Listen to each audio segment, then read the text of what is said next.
Hi, I'm Steve Plate, and I'll be your host for this evening's program on Voices from the Village. Tonight we'll be discussing supportive services for our homeless community. Certainly issues surrounding how we perceive, treat, and support members of our homeless community are among the most emotional and challenging discussions ongoing in our community. To help frame the scope of this issue, here are a few facts about homelessness in Santa Cruz and Santa Cruz County. On any given night, there are more than 1,000 men, women, and children without shelter in the city of Santa Cruz, nearly 3,000 in the county. In conversations I've had with Applied Research, the folks who conduct the homeless count every 2 years, I've suggested this number is underestimated by as much as 50%. But that question is a subject of a discussion for a different time. But consider this. Of those approximately 3,000 unsheltered people, 1 in 4 report suffering from some sort of mental illness. 1 in 4 report living with a chronic medical condition. And 1 in 5 report that they are struggling with drug and/or alcohol addiction. Many of these people suffer from a combination of any or all of these problems. If these folks are not the most vulnerable as defined by our 180-180 program, they must certainly be considered very vulnerable and gravely in need of supportive services. So the question for us tonight is, what kinds of services are most needed by our homeless community? We're fortunate to have with us tonight 2 people whose work in this area exemplifies the kind of creative problem solving that is needed to effectively address these challenges. I'm very pleased to welcome Jim Young, the Scotts Valley Community Covenant Church, and Jim Weller, lay pastor with First Congregational Church. As we normally do, we went out in the street this week to talk to the people of Santa Cruz and asked them what they thought were most needed in terms of services for our homeless community. Let's see what they had to say.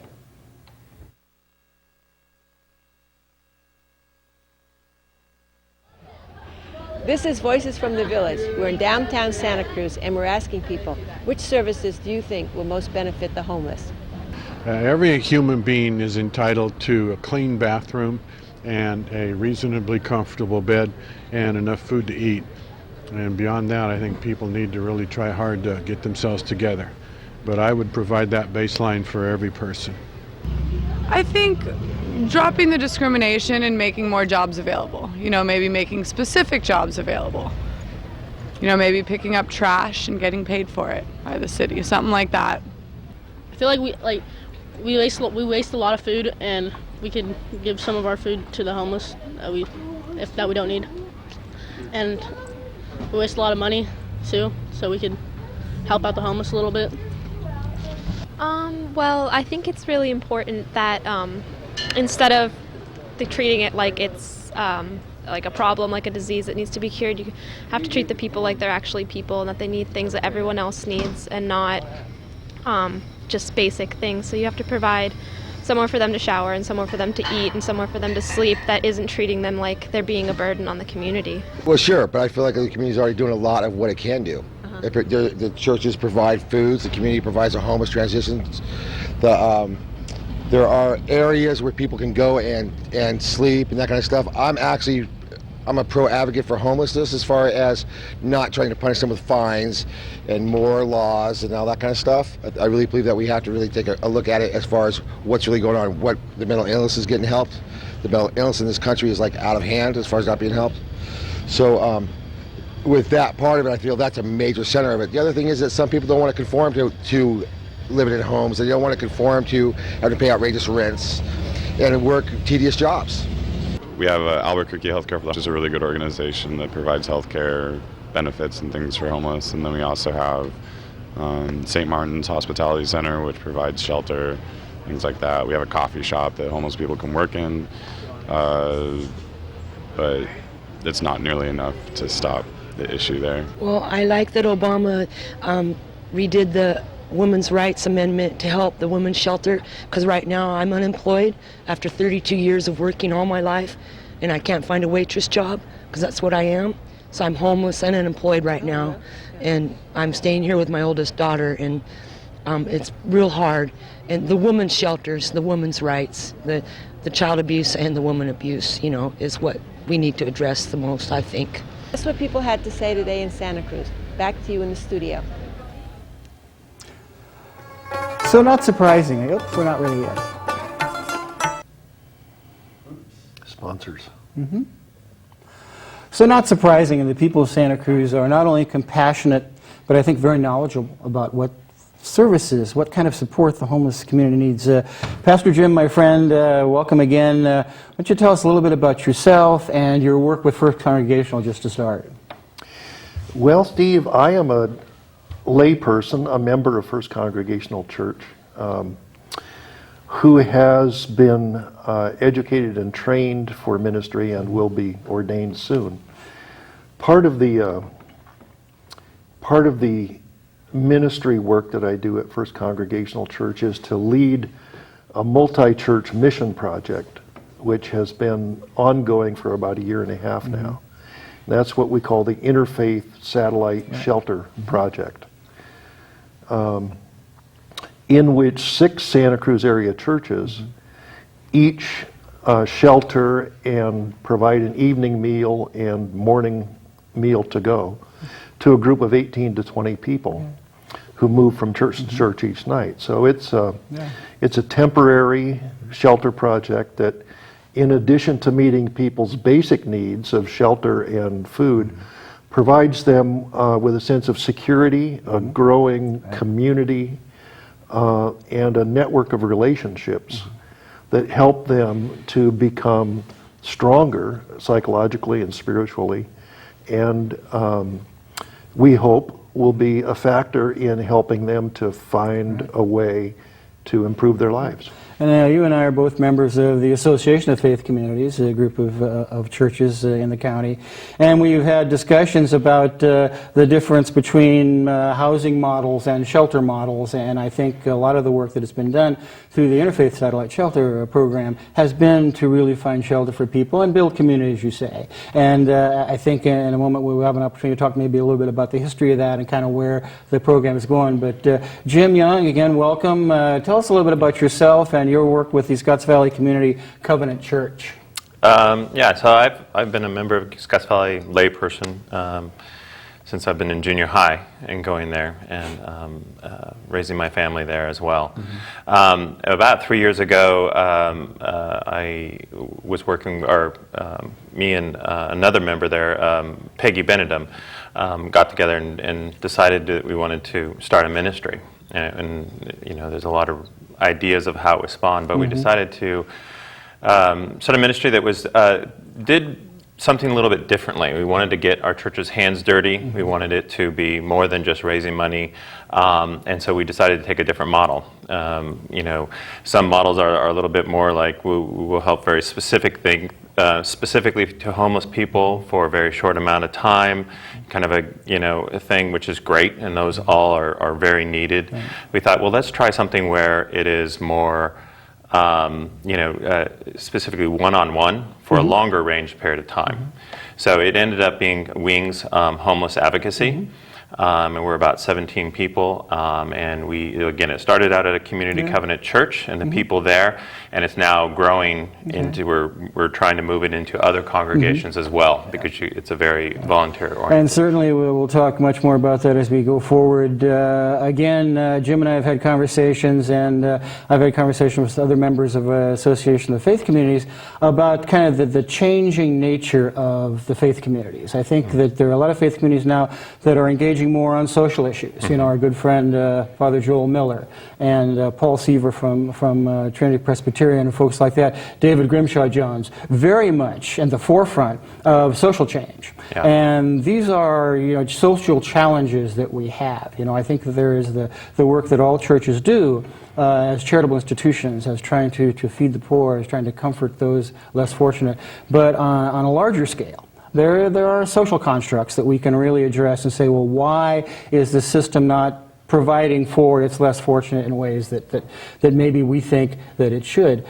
Jim, one of the things that we've also discussed about the ISSP is its history. And years back, there were many churches involved, and now you have put together the 6 looking for a 7th, so we have a whole week circuit. Tell us a little bit about kind of the history of that and how you think it's sort of changing and evolving now in present day. Well, in the late 1980s, a small group of community activists, including Dr. Paul Lee and Pastor Herb Schmidt, a Lutheran, and others, Paige Smith, a university professor, managed to organize a volunteer project in which churches would shelter people. And that began as an entirely ad hoc, volunteer, unorganized effort. And over time, grew into a very large operation, such that I understand that in the winter of 1991-92, there were 39 churches participating 7 nights a week from Watsonville to Ben Lomond. And they were sheltering as many as 112 people a night. This was a major operation. It had a budget of $300,000 or so. And it required some pretty significant administrative effort, which was provided ultimately by the Homeless Services Center. And when you think about it, today we have, of course, the Paul E. Loft Homeless Services Center that has about 46 emergency beds. There are some other emergency beds available, and yet the number is so low in relationship to the number of people who are needing that shelter. Now, the Association of Faith Communities, were you able to get a circuit? You're talking about 18 to 25 a night, perhaps another circuit, another 18 to 25 a night. So you're beginning to talk about numbers of people that you're sheltering, equal to the more institutionalized approaches which you have at Paul E. Loft and you have at Homeless Services Center or River Street Shelter or Page Smith Community House. So it's a significant addition to our ability as a community to at least shelter people who need that kind of help on a daily basis. Yeah, well, when we began this about 1.5 years ago, the older ISSP had been defunct for several years. That project, although it was a major effort, ended when the funding for it ended, and the Homeless Services Center was no longer able to provide for it. At the Association of Faith Communities, which is a council, a gathering of representatives of many churches, we decided to resurrect the project. Good word. But without any funding, as an entirely volunteer effort. And it's been quite successful. In that time, we've gone from one church sheltering about 10 people 1 night a week to 6 churches sheltering as many as 20 or more people 6 nights a week. Well, it's a great project and great work. Jim Young, again, welcome. As I alluded to in the introduction, our homeless community, 1 in 4 report a mental illness, 1 in 4 report a chronic medical condition, 1 in 5 have some drug and alcohol problems. As you may know, when we have our Project Homeless Connect here every year, I am a service provider there for my Homeless Persons Legal Assistance Project, and what I see is a great number of volunteers taking one homeless person and guiding them through all the services they need, making sure that they are directed toward the services they need, that they are entitled to certain services, and so they'll be there to get their name on the list, to actually talk to somebody who can provide the services. And as I understand it, that and the 180 program were kind of your models and inspiration for the Wings program. So tell us more about that. Yeah, I mean, kind of where this came out of was the Homeless Connect, largely. I was actually one, at the time, where they called them escorts, and now they're called advocates, and they kind of walked around. I always tell the story that I had, there was this one guy named Shorty. Shorty had just gotten, this is his nickname, so he had just gotten out of jail, and he was, cognitively, not all there, but, and in pretty bad medical shape as a guy. His main goal was to get an ID, which we spent most of the day getting an ID. And in homelessness world, if you have an ID, that's golden. If you don't, you're in trouble. So we did end up getting him an ID. It ended up taking most of the day, but then unfortunately, at that time, it was brand new, the first year. All the other services were kind of out. No more eye, no more dental, housing services was kind of impacted. But he ended collecting all these, show up at this date, do this thing, call this number, and all those kind of things through all these different programs that he was going. So as we were going through, he was collecting all this. And I was realizing that at the end of the day, he did get an ID, but he had all these places that he would have had to gone and call and show up for and do things, and again, do this all in while one single day, while being homeless, to get all the services that he needed to, continue.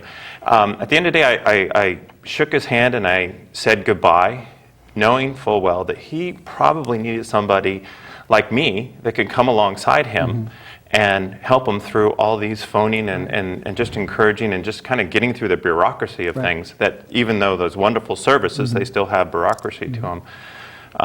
And I tell the story that at that time I was too afraid to say, you know what, here's my number, give me a call, let's work through this stuff together ongoing.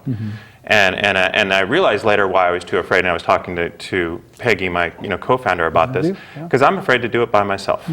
And that was the impetus kind of where Wings came about. I think I can come alongside somebody and help them work through that bureaucracy one-on-one and really help them if I have a group of people behind me, if I have a support system. But it's a very scary thing to do that by yourself and just say, here's my number, we'll just do this together. You don't know what you're getting into. Now, you have a number of slides that you brought. Would you like to kind of go through a couple of those to frame the program for us? And then maybe we can, maybe we'll start out with the first slide, and we'll see where we go. Yep.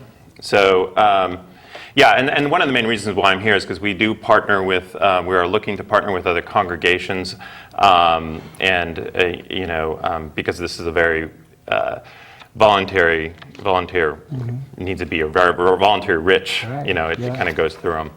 Kind of slide number 2, we were talking about our motto is working to end homelessness one person at a time. That sounds pretty grand, maybe more grand than what we really are, but I like it. Well, you know what, and I'll interject that I just did a show recently with Save Our Shores. At the end of that show, I said it's my belief that you can save the planet one day at a time, but the first day has to be today. And I think that it's also true with helping a homeless person through. Yeah, that's a really good point.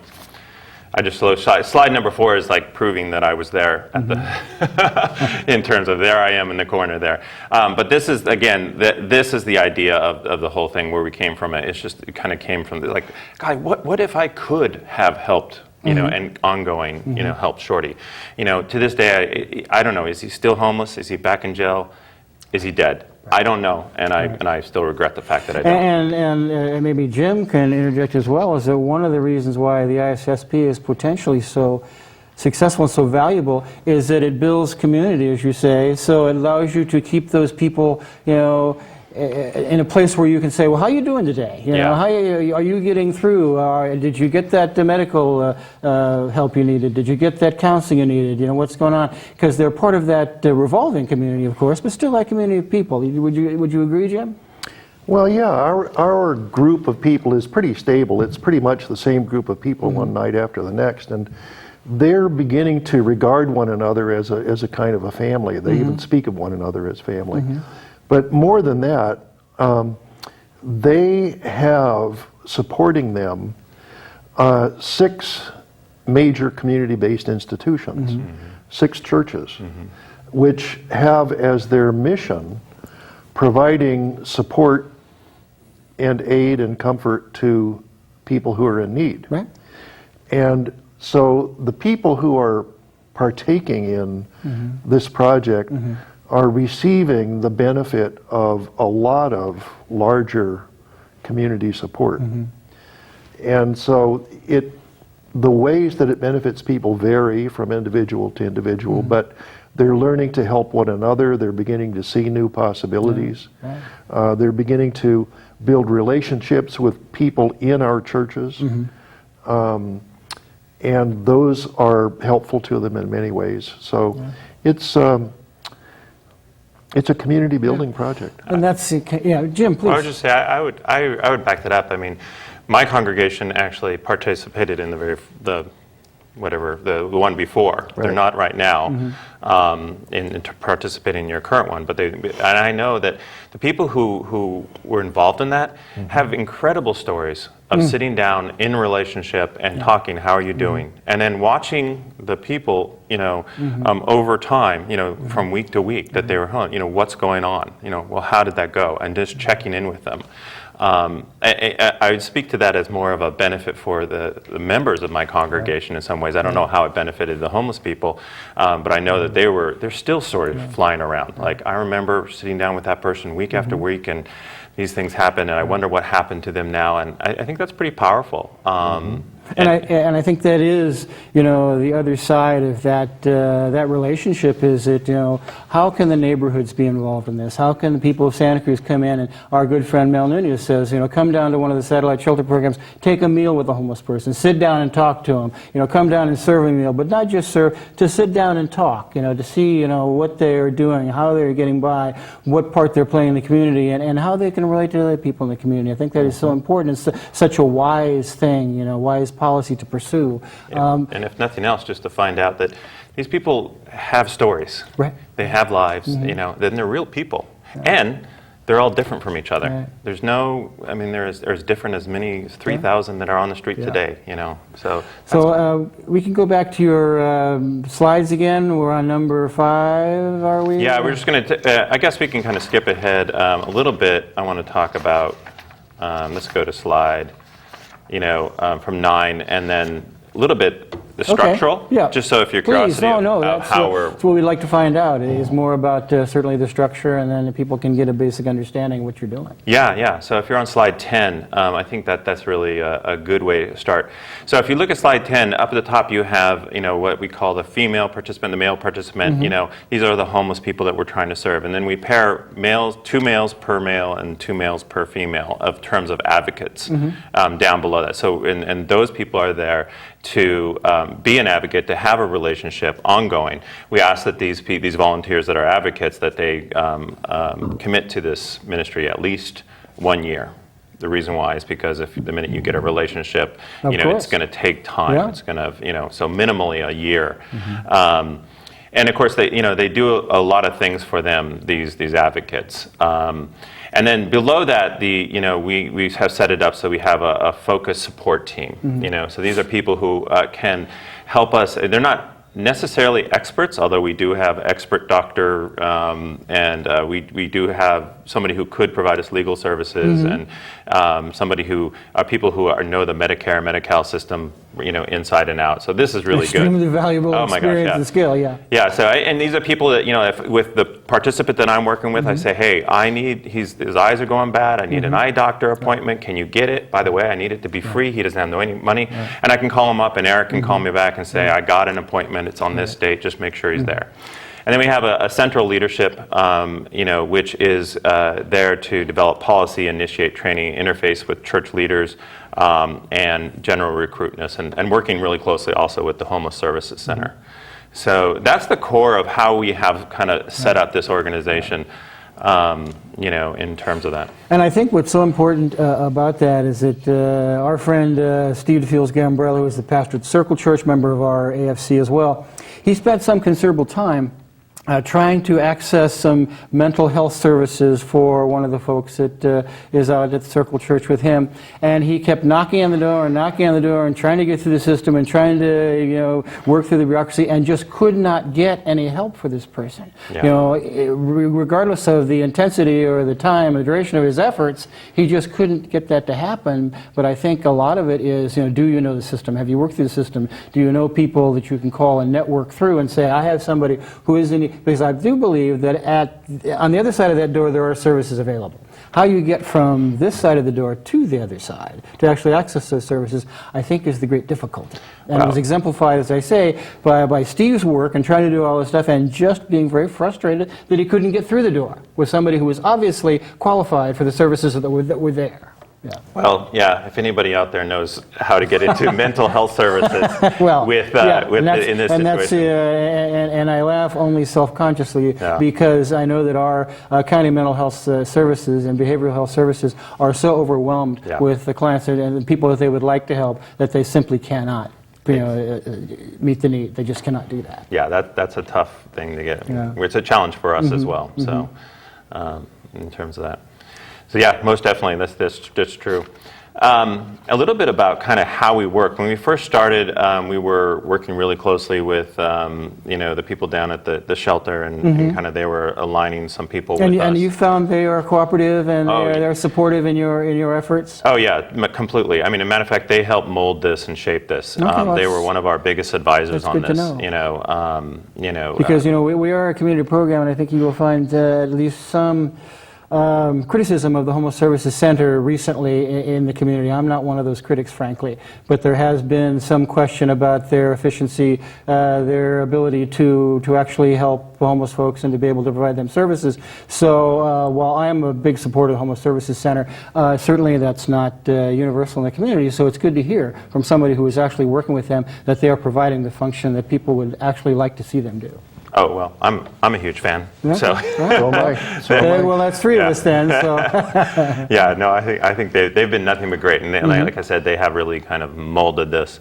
And then, kind of if you look at, slide, 12, when we first started, we started off slow, and then because we wanted to do it right. So, and we're still somewhat slow, in this. One person at a time takes a long time, but that's kind of we're slow and steady, and we're trying to build this.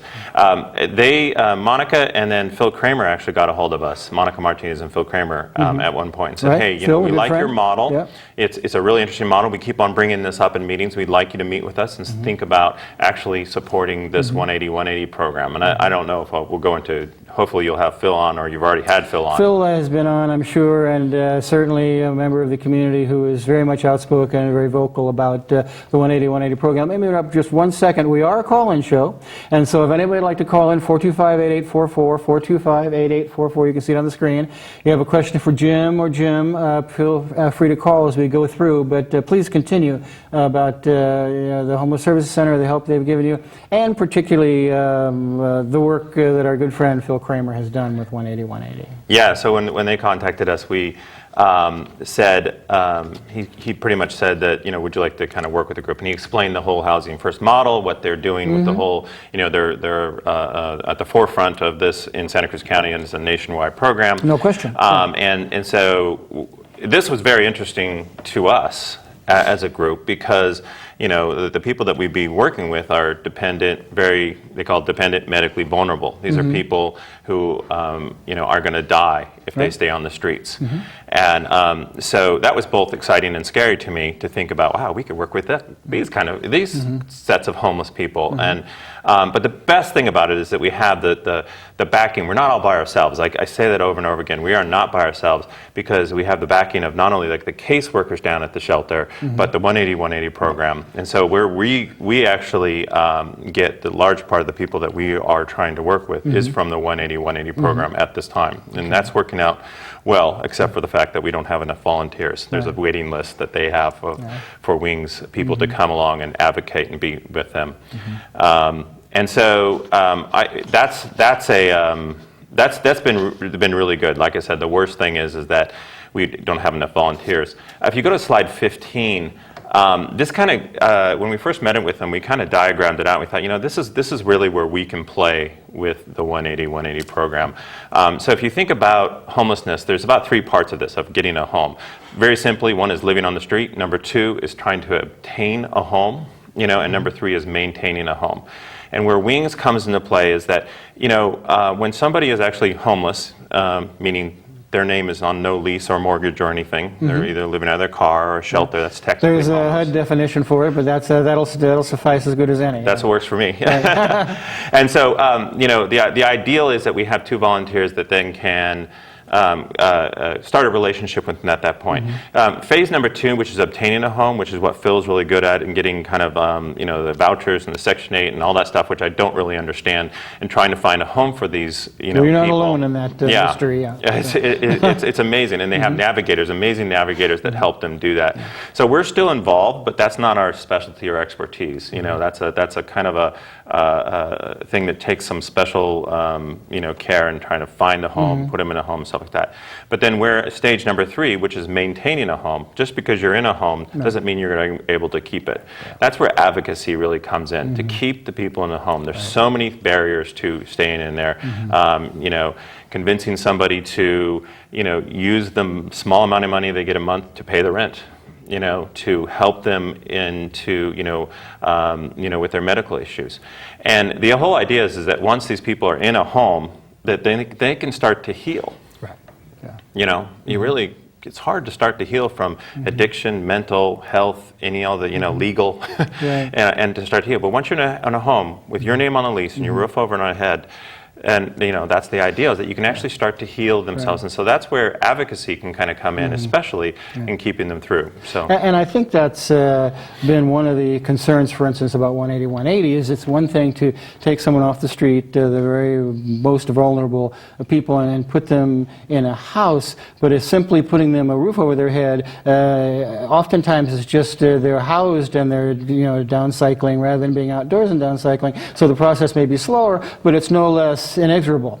So really what you need is to have people who are around to give them the kind of supportive services so that residents, that housing, that it means something in terms of their entire reintegration into the functioning members of society, into the quality of their life, into regaining their personal integrity. It's one of the things I think that Jim and I both agree that the terrible cost of homelessness is the lack of feeling of self-worth and integrity. Jim, I know you've spoken about that many times. Yeah, I think it might be worthwhile to just sketch what 180 is. And I'll sketch it and I'll hand it back to Jim Young here. Of course, but 180 is a multi-agency project that's aimed at selecting from the population of so-called homeless people those who are the very most vulnerable of dying in their homelessness, and providing for them what's called permanent supportive housing. The key to that is a subsidized housing unit. These people are actually placed into subsidized housing units using Section 8 funding, which is specially allocated to them by the housing agency, housing authority. And the permanently supportive part is where Jim's project comes in. Yeah. They're an important part of the support that makes it possible for these people to succeed in living their new lives as housed persons. And so you can take it from yeah, that's great. And the other part of that I don't want to diminish is that each one of these people has a caseworker assigned to them. That's also part of their permanent supportive house. But we work really closely with their caseworker in that fashion. So that a caseworker that's assigned from the Homeless Services Agency, Yeah. or Homeless Services Center? Yeah, exactly. Yeah. Those are great people, and they're able to. So they are kind of the people really we see as in charge, and we work really closely behind them. But what we're able to do that the caseworker's not able to do is to have a little bit more of a relationship with these people. What we found when we first started, we thought we'd be like the king of bureaucracy and breaking down barriers and getting jobs, and they would be Wall Street people by the time we're done with them. We had that kind of general idea. What we find is that really once these people get in a house and or even on their way to getting a house, if they have somebody in their corner, we all have people in our corner, right? We all have people who care. We all have people we can fall back upon, and they're stable people in our lives. What we find is these people don't, for one reason or another. They have friends, but their friends are oftentimes in a space that are not able to really be anything stable or in their corner. So advocacy allows somebody to be in the corner, somebody to care for them, and to kind of truly care in that way. And we find that that's the difference, is that just somebody that cares about them actually helps them go on that path of healing. Right. We've had that said before where somebody said, I couldn't have done it without you, you guys are so awesome, you guys are great. And it's like, really, you kind of did it yourself. No, I couldn't have done it without you. And it's like, wow, but you kind of stepped yourself into this. And I think that's wonderful in terms of the humanity of the homeless person themselves. So often they're marginalized, or they're demonized. They are shunned. And to have people take an interest in them, to talk to them, to want to hear their stories, to want to, assist them in some ways, so that in things that they would like to do, to make transitions themselves. And I know this is a volunteer-driven organization, certainly cost-free to the clients, but is it cost-free to you? Is there some funding stream that's necessary for you to keep this going? We have a small budget within Community Covenant just as a start off, and actually Community Covenant actually is just allowed us to hire is going to be paying for an intern, which is really fantastic. She's actually starting tomorrow. Wow. So we're very excited about that because largely it has been volunteer driven and growing. When you think about what it is, imagine 17 volunteers, and now that could be growing exponentially. Well, and I think Jim can tell you about the growing pains of the ISSP in terms of funding and volunteers and monitors and things of that kind. Sure, I will, but before I do, I should make it clear that this wonderful Wings project that we're talking about here so far has been the mission effort of one congregation, one fairly small congregation in Scotts Valley. It's all been funded by voluntary contributions from among their members. The reason Jim and I are here together, the reason he and I have a working relationship, is that he has reached out to members of other faith communities in the area for help.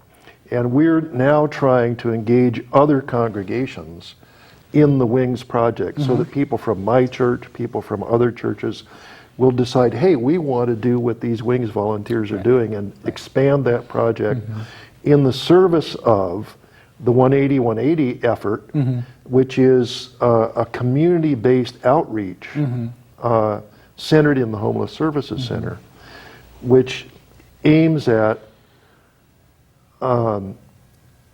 addressing a segment of the vast homeless problem. Of course. Well, The segment that we address in the Interfaith Satellite Shelter Project is a little different. We select the people that participate very carefully.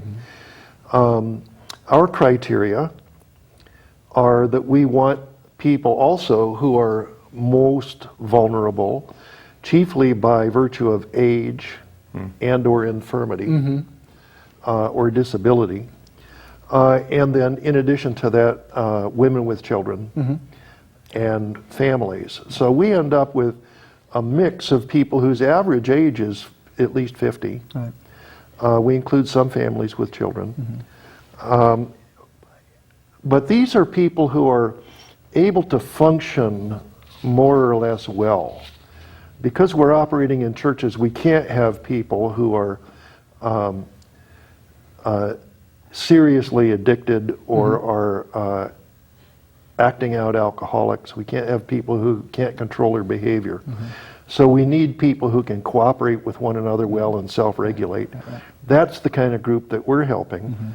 And again, that's a group of another 20 people out of thousands who are out there. No, but I view all of that, the work that Jim is doing, the work that you're doing, the work that the AFC is doing, as significant steps, you know, in addressing the challenges that our homeless community is facing every day. You know, they don't have to face it alone, basically. We want them to know that there are people here in the community that are willing to help them, that are willing to do for them, to increase the quality of their life, to give them back, you know, some of the onage and self-respect that being a community member is all about. You know, remember that 2/3, 67% of everyone who is homeless in Santa Cruz County tonight was a Santa Cruz resident before they became homeless. You know, these are our friends and neighbors. You know, these aren't people that, you know, we aren't this homeless mecca that people talk about. We aren't here, they aren't here because they've come, you know, to take advantage of our wonderful homeless services. Our homeless services are in a finite amount, and frankly, the Homeless Services Center is able to give services to about 20% of the homeless population, which is tremendous. It's a large number because the homeless population itself is such a large number. But people should remember that these are your friends and neighbors, and these are the people that you may be willing to step in and make a commitment to and help. I know that Jim, you and I, we just recently had the meeting of the AFC, and we're looking for more monitors for our ISSP programs for the shelters each night. I'll be monitoring at First Congregational Church myself this evening, but we need people who are administrators as well, and, you know, vehicles to be able to transport people, and matting and things like that. So there is a need that this wonderful work, you know, can be supported by the community, and that's another reason why we're here, to talk about that. And I would say kind of the same, kind of along those same lines. I mean, Wings is just one way of doing it. You know, the ISSP is another way of doing it. And there's so many opportunities from different congregations to do this. Right. And I have to say, actually, as I'm going around and talking to different churches, you know, and they're telling me what they do, I'm amazed. You know, I'm just like, wow, that's awesome. You do that. Yeah. And so I think there's different ways of coming at it, and different levels of getting involved. But I think the important thing is that everybody should be involved. Right. I mean, I'm amazed at how all the different various churches involved in Homeless Connect and how much they drive that forward and make that happen. Yeah. You know, in terms of that. But I mean, I kind of go back, you mentioned neighbors. These are our neighbors. And I think that's something we should think about. These are our neighbors. And you know, when we first started working with these very disabled, medically vulnerable people, I thought, you know, wow, we're going to take a person who's disabled and medically vulnerable and step them into a place where they're going to start to heal. That's just like the parable of the Good Samaritan. And I was like, wow, you can't get into ministry that is more like the parable of the Good Samaritan. I'm not going to, you know, I could do something where I can actually help somebody get from point A to point B. You know, I can be with somebody, I can be, you know, in community with that somebody. And that's what it's all about is, you know, and I say, you know, that's no small thing. Christ said, go and do likewise. And you know, in our community, along with the fact that these are friends and neighbors, that you know, the primary reason for homelessness is job loss. And so we were all affected by the dire economic circumstances that we've been living in for the past, you know, 5 or 6 years, and they may be brightening for some folks, but certainly not for the people that we're talking about. And so to think that they have lost their jobs and become homeless, they have done this, you know, they've transformed from, you know, working everyday house citizens into people who are somehow considered to be less, you know, popular or less part of this community, and that's just unacceptable, frankly. You know, we just have to think of these folks as our friends and neighbors, and as I say, these programs that we're talking about tonight are not insubstantial in terms of facing those challenges. Jim, again, you know, the ISSP, the AFC, we have other programs going on. Maybe you'd like to mention just a couple of those in terms of what we're trying to do for sheltering people and the like. Well, the major project that the AFC conference has sponsored, initiated, is the ISSP. But there are others. One of the earlier ones that we conceived of was the, help me. The RV guest program and the Safe Spaces recreational program. vehicle guest program. Okay. I love that one.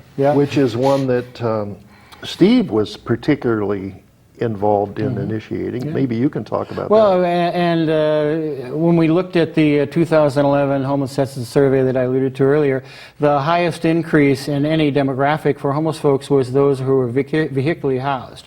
And so we estimate that there are probably 200 to 300 vehicles around Santa Cruz that you can't park in the city of Santa Cruz, but you can park legally on church property, through to a church property for a certain period of time. So we devised a program where we could get the churches to consent to let somebody, if not as a short-term tenancy, at least as an overnight safe space. You know, because the problems that here's an example of what happens, I think, with joblessness in Santa Cruz is that if man, he's working, he has a family, maybe a couple of small children, for some reason the economy turns, he loses his job, he has some savings, what's he going to do? He's going to buy a motorhome because that's the only way that he can keep his family together, to keep his family unit together. So, you know, and then he's got to drive around and try to find some place to park, and at the same time try to get himself, you know, refreshed enough and ready enough the following day to be able to go out and enter back into the job market and try to get himself, you know, where he's employed again. So we have been talking to a lot of different churches about that, at least as a short-term tenancy, perhaps as a safe spaces program, just to get people off the street so they can relax and take a breath, you know, and be able to, you know, to meet the coming day with some fresh energy, you know, and some fresh hope. And I think a lot of this is what revolves around. I know that I'm not necessarily, I'm a member of the Association of Faith Communities. I'm not necessarily a faith person myself. I'm on that board because of my community outreach and my homeless advocacy. But I do very much believe in that kind of Christian charity and that kind of thing. Jim, you've spoken about that many times. Well, yeah, the Association of Faith Communities is not really an organization. It's a loose assembly of individual representatives, mostly of Christian churches, but not entirely. There are other people who are engaged in community work, like Steve, like Councilman Don Lane. John Lane is a member of our, Catherine Monica Byers Martinez, the head of the Homeless Services Center, and a number of other people who really aren't engaged with churches, but are very much engaged in the work that all of these churches are committed to doing. As a matter of Christian witness, and maybe that's what you were asking That's what me I'm to referring to, talk about.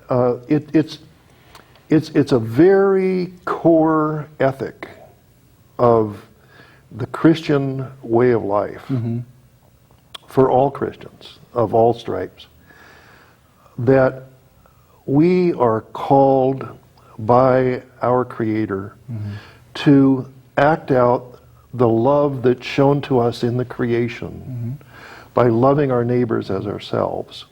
And love is more than just a nice feeling. It's concrete action.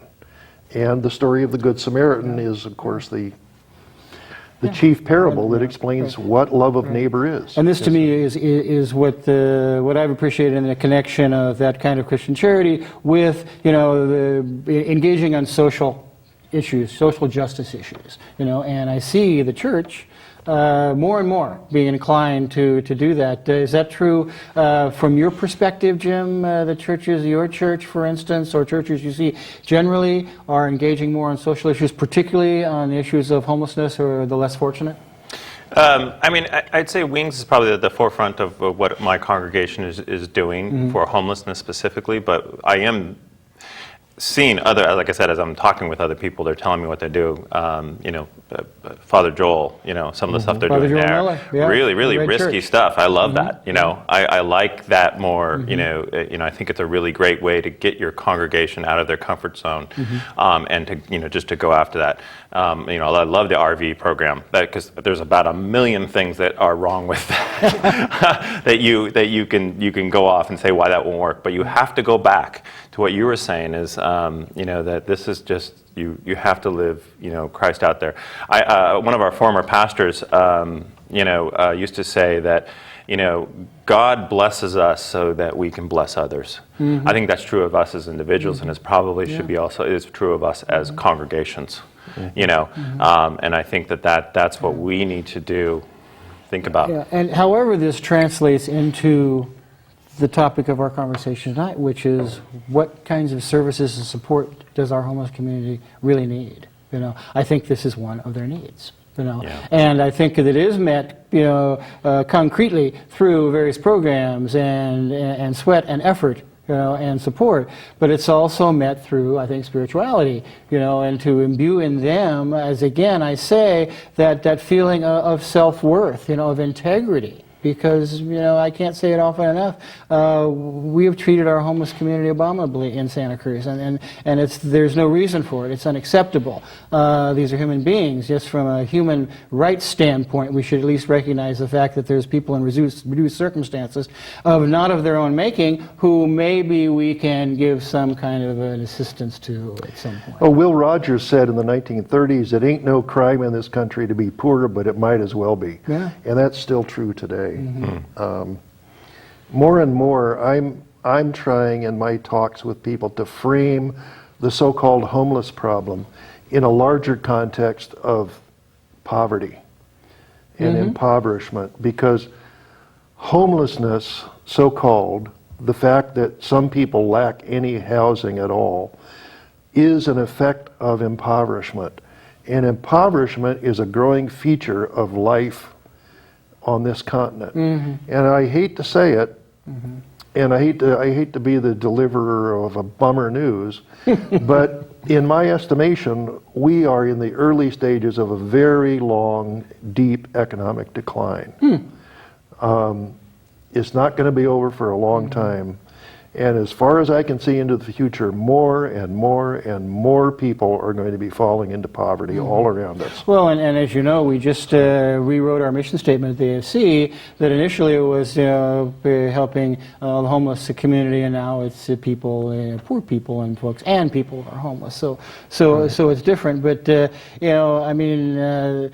things that you're doing, the ISSP, wonderful, and Jim, the things you're doing with the Wings program, I think are kind of a step up, our evolutionary ladder here, our social evolutionary ladder in Santa Cruz, away from the demonizing, away from criminalizing homelessness, which I've spoken out against many times. Lord knows it's cost me enough in my my city council campaigns, but I'll say it again, is that's a failed policy.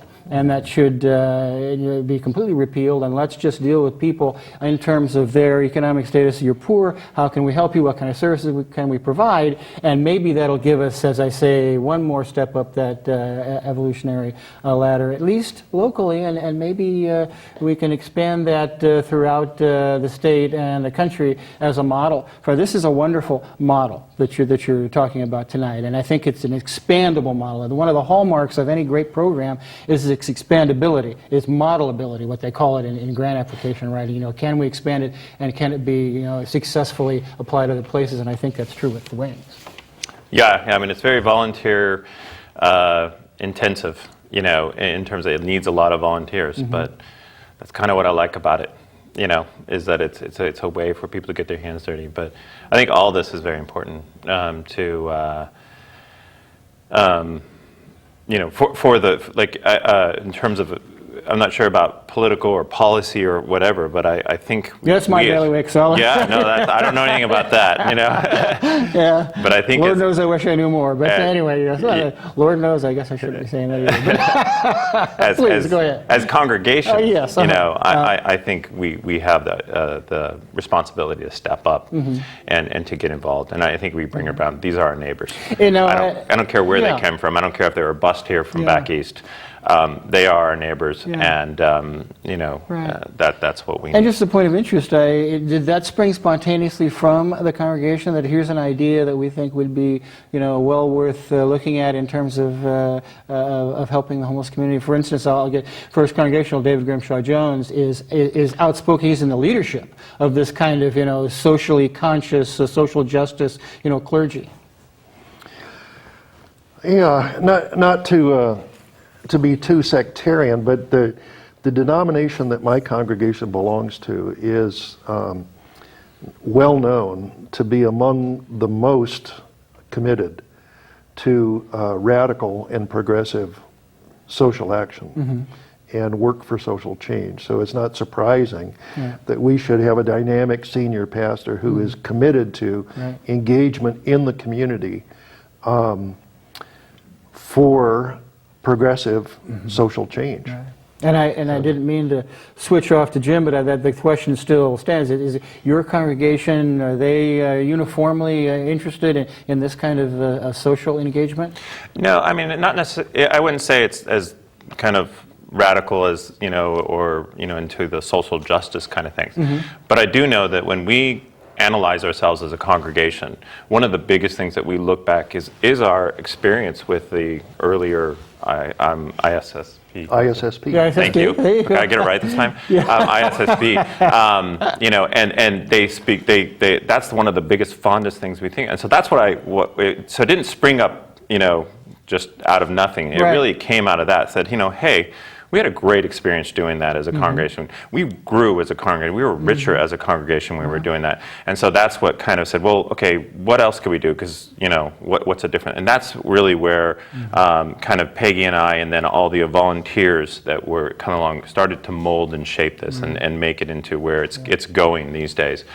So I wouldn't say it sprung up, but I would say it had its roost actually in the ISSP, because that's a part of our lore. Yeah, and I think Jim touched upon that earlier, the iconic figures in local homeless advocacy, Paige Smith and Paul Lee and Herb Schmidt, those folks who put themselves out to make those programs work many years ago. Are really, the kind of inspiration that, well, I wouldn't say myself, but the AFC has used, I think, to say, well, the ISSP worked once, let's get it going again, let's use that template and let's get the churches to contribute to, sheltering some of our homeless folks.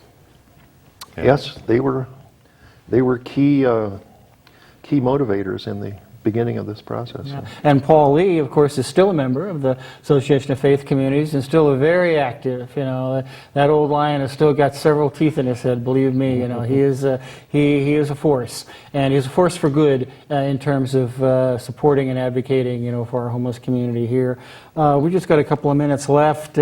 Maybe just summing up your thoughts about what the homeless community needs in terms of the supportive services, in addition to what we've been talking about now, but going on into the future, what we can do. Creative thoughts. I'll give you my. I mean, my one thought, and this kind of comes from my own aspect of where Wings is coming from. You mentioned that the number one reason for it is job loss. That is true. The other thing I think about that is it's job loss with the combination of I've got nobody else in my corner to help me out. I can have a job loss and I will be taken care of. Okay, I've got so much security in my life right now that I can lose my job and my business and I'll be okay. Okay, because I have an infrastructure around me with my family and my friends and my church. I think it's job loss with I've got nothing else left there. So when we think about that, when I think about that's what I would say. If you can actually provide that, somebody in your corner, advocacy for that person, they may be able to heal from that concept. And before we leave, make sure that our audience knows where they can get a hold of you for more information. www.wingsadvocacy.org. And that's been great. Jim Young, Scotts Valley Community Covenant Church. And Jim, a plug for the ISSP and the AFC maybe? AFC? Well, I am the representative of First Congregational Church of Santa Cruz at the Association of Faith Communities, and I'm also the coordinator of my congregation's participation in the Interfaith Satellite Shelter Project. And they can get a hold of you? First Congregational Church of Santa Cruz, 900 High Street. Wonderful. Thank you so much for being here. This has been a terrific discussion, and I'm hoping that it's just the beginning of a discussion for our community about, how we can, talk to the people who are homeless in our community and have them understand that we do have sensitivity for their situation. We do want to help them. We do want to support them, and we do want them to be every bit as a member of our community as anyone else. So, Jim, thank you so much. Thank you, Steve. Jim, a great pleasure, Thank you very much. Much luck in your program in the future. We really look forward to much success for that. Thanks a lot. Thank you very much. Thank you.